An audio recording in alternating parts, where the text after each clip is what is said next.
Hi, I'm Jennifer. This is Unearthed Relics, and today I'm going to be showing off my craft room.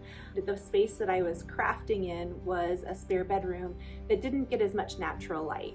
And as you can see, this space gets lots and lots of natural light, so much so that I really do have to make use of the blinds as well. That being said, it is a much more cheerful space and much more functional. The other kind of key difference was the fact that the bedroom was carpeted, and this space has like a linoleum style floor, kind of fake stone sort of look. In any case, it's a whole lot easier to clean up. Everything that I got that was new to me was thrifted. So like the desktop is an old IKEA desktop that I found at our Habitat for Humanity restore for only 25 bucks. I already had the IKEA base. I had it out in my she shed with a door on top of it as a desk. So we were able to just bring that in and make a desk for $25. The filing cabinets, I'll show off everything here in a minute, but those were from my office, and I just wasn't doing as much paper printing and then therefore filing, and so it made sense to kind of transition those into the craft space as well and use that for some of the paper ephemera and pattern storage that I needed. The other thing that really kind of defined this space was the use of my vintage Redmon baskets. I was really kind of on the fence about the colors. Like obviously the desk has kind of a dated sort of, late 90s, early 2000s sort of color. It's kind of gone out of style, I think, although I really am drawn to it. It's a color that I enjoy. It's cheerful and obviously functional in this sense. Rather than kind of thinking through how I could paint or disguise that fact, I kind of leaned in when I realized that I could use a lot of my Redmon baskets in various shades of that kind of more natural wood tone sort of look as part of my storage elements in the new space. So I'm gonna grab the camera here and take you on a little bit of a tour so you can see how I incorporated some of these vintage items into the space and see how the final product turned out. All right, so coming into the craft room, one of the first things you see is the pegboard, and I was really excited about that because it was only $5. I also got that at Restore. We were able to use the metal rails from a shelving system that we were thinking of putting back up in this space, but I think knowing that it opens onto the other room, it was really important to have kind of a more open and artful looking element. And it's not perfect. I will say, like, I'm still kind of playing around with things. I can't reach things at the top super easily. So I'm trying to hang bigger things or things that can hang down up higher. The other big thing as you kind of come into the space are the filing cabinets. And I was able to repurpose those from my office, and you can kind of see how I do my paper ephemera down inside of them. I use these plastic envelopes that I had ordered a while back on Amazon. Just looked for different kind of plastic pouches that were more or less letter sizes. They're a little bit larger, but they fit perfectly along the vertical way in the filing cabinet, and I have this all kind of alphabetized by the types of things that are in each envelope, so I'm able to pull those out onto my desk when I need them for various craft projects. Got some more storage down below, and then I have my vintage sewing patterns in this one. And I need to go back through and kind of organize them, but I love these. Like, I love the old images on them. I'd love to get a lot of these digitized, maybe sell some of them eventually. Got tons and tons of sheet music kind of organized here, both kind of practice books as well as the old sheet music with the pretty fronts on them. And then related to that, I don't have sheet music up top yet, but I also found these little plastic holders at the Restore as well for just $1, and I think that'll be fun to be able to switch things out for different seasons.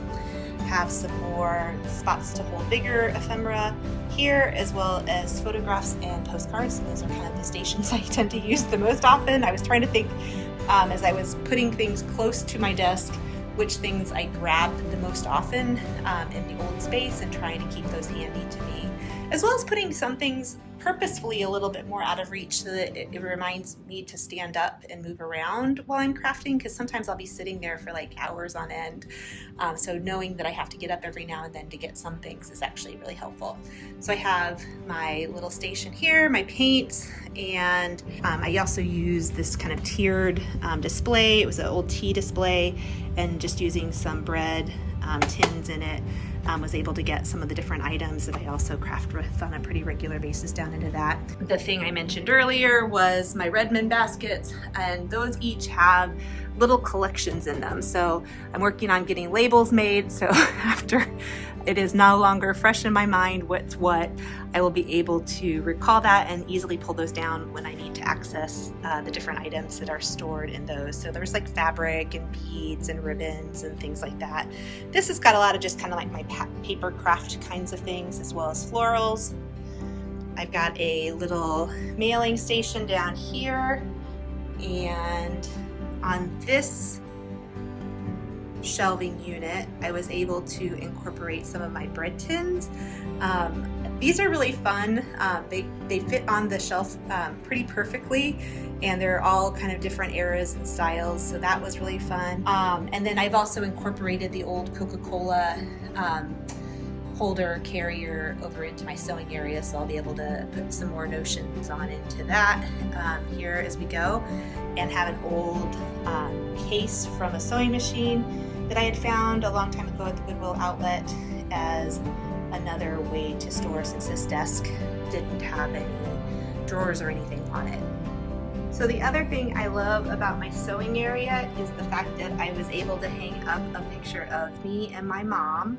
My mom is really the sewing guru of our family. She used to make our clothes for holidays and special events, and just did some amazing work, and still does. She's still sewing and cranking quilts and other things out. So I love the fact that when I'm sewing, I can kind of be together with my mom, and that's a good reminder of the love of sewing that she passed down to me. I've got a few more stations of different kinds of items, beads and stamps and lace and more ephemera, rolled music and flashcards and things, and lots of books. I kept those low to the bottom so that they wouldn't tip over the shelves or make them structurally unsound. And I love the fact that these Redmon baskets actually fit onto the shelf pretty perfectly. So just trying to make use of every inch of space. And then the last thing that I was able to work into the space, this was the table that had been here. It's a little worse for wear, and I don't have a cover on it right now, but I love the fact that it kind of tied in with the color of everything in the space as well.